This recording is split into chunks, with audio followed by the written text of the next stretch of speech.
ఎలా మొదలు పెట్టాడో చూద్దాం. చూడండి, నెహెమ్యా గ్రంథం 1వ అధ్యాయం 4వ వచనం నుండి ధ్యానం చేద్దాం.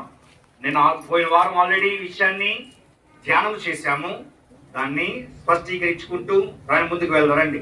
ఈ మాటలు వినినప్పుడు, ఆ పట్టణము కూల్చబడింది అనే మాటను విన్నప్పుడు నేను కూర్చుని ఏడ్చి కొన్ని దినములు దుఃఖముతో ఉపవాసం ఉండి. కొన్ని దినములు అంటే ఎన్ని రోజులు చెప్పాలి? ఎన్ని రోజులు?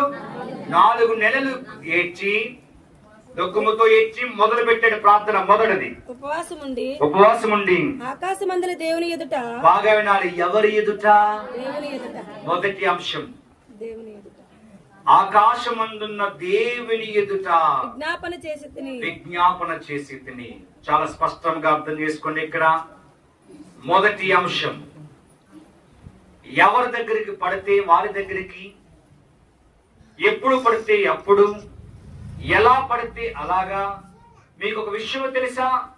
తనకు శ్రమ, తన జనములకు శ్రమ వచ్చింది. తన బంధువర్గమైన వారికి లేక తన జాతికి శ్రమ వచ్చింది. శ్రమ రాగానే తన ఎదుట ఎవరున్నారో వాస్తవానికి చెప్పాలి. ఎవరున్నారో అతని ఎదుట? శాంతి గారు, ఎవరున్నారు? నెహెమ్యా ఎదుట రాజున్నాడు. ఎవరికి చెప్పుకోవచ్చు సమస్యను? పోయి చెప్పాలి, ఎవరికి చెప్పుకోవచ్చు? కానీ రాజుకు చెప్పాడు ఆ విషయాన్ని. 4 నెలలు ప్రార్థన చేసిన వాడు ఇక ఉపవాసముతో ఇంకా మరీ ఎక్కువ ప్రార్థన చేయాలని తీర్మానము చేసుకున్నటువంటి నెహెమ్యా మొదట ఆకాశమందున్న ఆసీనుడు అయినటువంటి దేవుడా ఆయన ఎదుట మోకరించాడంట. ఇక్కడ పరిశీలనలోకి రండి. ఎవరి దగ్గర పడితే వాళ్ళ దగ్గర తన కన్నిటిని కార్చలేదు. ఎవరి దగ్గర పడితే వాళ్ళ దగ్గరికి వెళ్ళి బోరున విలపించలేదు. ఈ రోజు నా ప్రశ్న ఏమిటంటే, స్త్రీలైన వారికైనా పురుషులైన వారికైనా, బాధలో ఉన్న వారికైనా సంతోషములో ఉన్న వారికైనా ఎవరినైనా అడిగే ప్రశ్న, నీవు ప్రార్థన లేకపోతే నీ బాధను చెప్పుకునేటప్పుడు ఎవరి ఎదుట నువ్వు చెప్పుకుంటున్నావు? అందరూనా?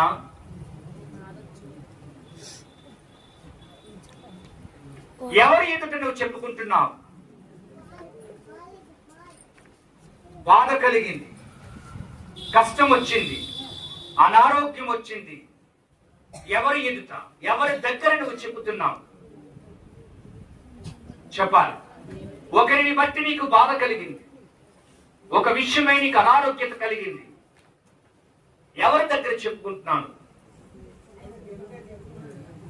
చెప్పుకుంటున్నారా? చెప్పుకోవాలా? చెప్పేసుకుంటున్నారా? ఈ రోజున సంఘంలోకి వచ్చి కూడా ఊసులవుతున్నాయి. ఏంటంటే వాళ్ళ ఇంట్లో పరిస్థితులు, వాళ్ళు ఎదురుతున్న వస్తువులు ఎక్కడ ఎవరితో మాట్లాడుకుంటున్నారు? ఎవరితో పంచుకుంటున్నారు? పక్క వారితో పంచుకుంటున్నారు. పక్క వారితో పంచుకోవడం వల్ల జరిగేది నువ్వు లోకు అవ్వడము తప్ప మరి ఏది జరగదండి. నీ ఇంట్లో ఉన్నటువంటి రహస్యమైన విషయము ఏమవుతుంది? 10 మంది నోటికి వెళతారు. బాగా వినాలి. నిజంగా మనుషులు ఎలాంటి వారు అనడానికి రకరకాల ఉదాహరణలలో ఒక ఉదాహరణ ఉంది. ఒక అబ్బాయి కుంటుకుంటూ రోడ్డు మీద ఒకరితో చెయ్యి వేసుకుని వస్తా ఉంటాడు. ఒక ఆవిడ దిమ్మ మీద కూర్చుంటది. కూర్చొని అడుగుతుంది, ఏమైంది అని అడుగుతుంది. ఏమి లేదు, బండి మీద స్కిడ్ అయ్యాడు అని చెప్పి తీరుతుంది. నమ్మివారు తెలుస్తూ చెప్తా. నేను ఎందుకు ఈ మాట చెప్తున్నానో తెలుసా? సగర్వంగా చెప్పడానికో దేవుని చిత్త ప్రకారంగా మీరు బయటకు తీసుకెళ్లి చెప్పిన ఈ విషయాన్ని బాధ్యతను స్వీకరిస్తాడు ఖచ్చితంగా. మన ఆవేశము నువ్వు చెప్పుకునే తీరు ఇక ఎవరు చెప్పుకుంటున్నాడు? ఆకాశం అందున్నటువంటి దేవునికి, అనగా బైబిల్ గ్రంథంలో రాయబడి ఉంది, నువ్వు ప్రార్థన చేసేటప్పుడు రహస్యమందున్నటువంటి, అనగా నీ గదిలోనికి పోయి తలుపు వేసుకుని గడియ పెట్టుకొని ఏమని రాయబడి ఉంది? రహస్యమందున్న నీ తండ్రికి మొరపెట్టుము. ప్రియ సహోదరి, నీకు తెలుస్తలేదు, నిన్ను నువ్వు జడ్జి చేసుకోగలవు. నేను ప్రేమతో చెబుతున్నాను. ప్రియ సహోదరుడా, సహోదరి, నేను ప్రేమతో మీకు మనవి చేస్తున్నాను. అన్యాయముగా నువ్వు కానీ అన్యాయముగా కానీ నువ్వు మాట పడుతూ ఉంటే తిరిగి సమాధానం చెప్పే ప్రయత్నం చేయకు వాళ్ళతోటి. ఎందుకో తెలుసా, వాళ్ళ మనసు నువ్వు వాదించి మార్చలేవు. ఏంటి? వారి మనసు నువ్వేం చేయలేవు, వాదించి మార్చలేవు. నువ్వు ఒకవేళ వాదిస్తే వారితో పాటు నువ్వు కూడా ఏమవుతావు, చెడ్డవుతావు. ఒక రోజు అంట ఒక చక్కని కొనలలో ఒక హంస అలాగా ఉన్నదంట. చక్కని ఏ నీటిలో? చక్కని నీటిలో. బాగా వినండి, తెల్లని స్వచ్ఛమైన నీటిలో హంస. హంస ఎలా ఉంటుంది? మీకు అర్థమయ్యే భాషలో, మీకు ఊహించే భాషలో ఎలా ఉంటుంది హంస? చెప్పాలి. తెల్లగా ఉంటుంది. ఎలా ఉంటుంది? ఇందులో ఉంది, చక్కని కొలంలో ఉంది, స్వచ్ఛమైన నీటిలో ఉంది. ఆ హాయిగా ఉంటున్నటువంటి ఆ యొక్క కొలను దగ్గరికి పంది వచ్చిందంట. ఏమొచ్చింది? పంది వచ్చింది. పంది వచ్చి బొర్రలో పొందుతూ కొలంలో ఉన్నటువంటి ఆ యొక్క హంసను చూసి నవ్వడం మొదలు పెట్టిందంట. అయ్యో, ఎందుకు నవ్వుతున్నావు మిత్రమా అని అడగడానికి వచ్చింది. వస్తే ఈ పంది చెబుతుంది, నీటిలో హాయి ఉంటుంది, అసలైన బురద ఇందులో ఉంటుంది, అసలైన సంతోషం ఇందులో ఉంటుంది, హాయి ఇందులో ఉంటుంది, ఈ ఎండకి బురదలో తొలితే ఉంటుంది అని హంసతో మాట్లాడిందంట. బాగా వినాలి. ఏమంది? కొండమ్మ గారు ఏమన్నది? పంది ఏమంది? చెప్పాలి. ఏమంది?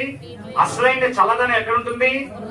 బురదలో ఉంటుంది, మంచినీటిలో ఏముంటుంది అన్నదంట. అనేసరికి హంస యొక్క ప్రయత్నం ఏంటంటే, లేదు లేదు, చల్లదనము స్వచ్ఛత బురదలో కాదు, ఈ నీళ్ళలో ఉంటుందని చెప్పి చెప్పడానికి ప్రయత్నం చేస్తుందంట. అనగా వాదిస్తుంది. అది నువ్వు చెప్పేది తప్పు అని చెప్తుంది. పంది ఏమంటుంది? లేదు లేదు, ఏది బెస్ట్ అంటుంది? బురదే బెస్ట్ అని. ఈ రెండు వాయుగోర్థాల్లో వాదన దిగుతున్నప్పుడు ఏమైందిరా అంటే, ఈ పంది దొర్లి చూపిస్తుంది. దేంట్లో? ఈ బురదో. ఇలా పడుకుంటే ఎంత హాయిగా ఉంటుంది, ఇలా పడుకుంటే ఎంత హాయిగా ఉంటుందని చెప్పి చెప్పి అంటుందంట. అనేసరికి ఏమైందిరా అంటే, ఈ బురదంతా కాస్త దేని మీదకి వెళ్ళి పడింది? హంస మీదకి వెళ్ళి పడింది. హంస ఎందులో నుంచి వచ్చింది? చెప్పాలి. ఎందులో నుంచి వచ్చింది? స్వచ్ఛత నుంచి వచ్చింది. వచ్చేసరికి బురదంతా పడిన హంసకు కొద్దిసేపు తర్వాత జ్ఞానోదయం అయిందంట. జ్ఞానోదయం అయిందంట. ఏమిరా అంటే, ఈ పంది మూర్ఖమైనటువంటి వాదనకు దిగుతుంది కనుక దీనిలతో వాదన దిగితే ఎవరు నష్టపోతారు? ఎవరు నష్టపోతారు? నేనే నష్టపోతానని చెప్పి పోయి మౌనముగా విడిచిపెట్టిందంట. దీని యొక్క అర్థం ఏంటంటే, కొంతమంది నిన్ను కావాలని, నీ నోరుని, నీ మనసుని, నీ ప్రశాంతతను పాడు చేయాలని చెప్పి చాలా మంది ఎదురు చూస్తూ ఉంటారు. చాలా మంది ప్రయత్నం చేస్తూ ఉంటారు. నిన్ను వారు కావాలని పాడు చేస్తున్నారా? నీ జీవితమును, నీ సంసారమును, నీ వ్యక్తిగత జీవితమును, నీ ఆత్మీయ జీవితమును ఎలా జరుగుతుందనే గ్రహింపు ఎవరికి ఉండాలి? ఎవరికి ఉండాలి? నీకుండాలి. ఎవరో చెప్పారు కదా అని చెప్పి అది నిజమెంతో అబద్ధమెంతో తెలియకుండా, విచారణ లేకుండా కానీ వాదన దిగితే ప్రశాంతతను ఏమవుతావు? చెప్పాలి. ఏమవుతావు? నెహెమియా ఎవరితోటో తన సమస్యను చెప్పుకొని ప్రశాంతతను కోల్పోవాలనుకోలేదు. ఆకాశమందున్న ఆసీనుడకు దేవుడు అనగా వినే దేవునికి చెప్పడానికి ఇష్టపడ్డాడు. ఈ రోజున మీరును మీకు సమస్యలతో ఉండొచ్చు, మీరును ఇలా అవమానాలు ఎదుర్కోవచ్చు, మీరును అలా వేరుపాటును కలిగి ఉండొచ్చు. అప్పుడు మీకు ప్రశాంతత దొరికే చోటు, లేక జవాబు దొరికే చోటు, ఏకైక స్థలము దేవుని మందిరం అని నేను విశ్వసిస్తున్నాను. విశ్వసించిన వారు మాత్రమే దేవునికి స్తోత్రం చెబుతాం. నా మాట అర్థమైందా? అర్థం కాలేదా? ఏ స్థలము? ఏ స్థలము? చెప్పాలి. జవాబు దొరికే స్థలం, నెమ్మలత దొరికే స్థలము, ప్రశాంతత దొరికే స్థలము దేవుని మందిరం. అది ఇక్కడ ఈ గుడిలోకే వచ్చారని చెప్పలేదు. నీ ఇంట నువ్వు ఏ స్థలములో నువ్వు మోకరించి ప్రతిదినము ప్రార్థన చేస్తావో ఆ దినములోనే ఒక్క మాట చెప్తాను, నీ ప్రార్థనలో, నీ వ్యక్తిగత జీవితములో, నీ ఆత్మీయ జీవితములో నిజమైనటువంటి యథార్థత కలిగి ఉంటే జవాబు పరిష్కారము దేవుడు వెనువెంటనే అందిస్తాడండి. నా మాట నీకు అర్థమవుతుందా? వెనువెంటనే అందిస్తాడు. కోత కొరకు దాస జనము నంపుము అని ప్రార్థించే నీవు, నీకు కావలసిన సమయములకు పనివారిని నీకు సమకూర్చి అందించేవాడు దేవుడు. నమ్మిన వారు దేని స్తోత్రం చెబుదాం. సకాలములో కాకోలల చేతులుగా ఆహారం పంపిన దేవుడు. నీ ఇంట నీకు కావలసిన అవసరం కొరకు నువ్వు ఏ వైపు చూసినా సరే ఆయన వైపు నుంచే జవాబు ఇచ్చే దేవుడు. ఎందుకంటే నీవు ఆయన సహవాసివి కనుక, నువ్వు ఆయనతో సన్నిహితముగా ఉండే బిడ్డవు కనుక, నువ్వు ఆయనతో మాట్లాడుకునే బిడ్డవు కనుక ఒక్క మాట చెప్తాను, దేవుని యొక్కని నీకును మధ్య రహస్యములు ఉండకూడదండి. ఈ మాట మీకు అర్థమైందా? అర్థం కాలేదా? అర్థమైన వారు కొంచెం ఒకసారి చేతిని ఎత్తండి. మళ్ళీ చెప్పే మాట కొంచెం మళ్ళీ చెప్తున్నాను. దేవునికి చెప్పాలి, నీకును. నేను దాస్తున్నానంటే కొన్ని విషయాలు అన్న వాళ్ళు ఎవరన్నా ఉన్నారు ఇక్కడ? నిజం. గుడ్లు వచ్చి చేసుకుని ఒకసారి ఇలా చెప్పండి, నేను నా దేవుని ఎదుట ఏ విషయము దాస్తా లేదు. నిజమే. చాలా మంది గుండెల్లో చేసుకున్నారు. అంటే వాట్ ఈస్ హల్లెలూయా లేదా పోలీస్ అమ్మ అంటే ఏంటో దేవుడికి మొత్తం తెలుసా? అదే నాకు అన్ని తెలిసి అంటున్నారు ఇప్పుడే. అవును,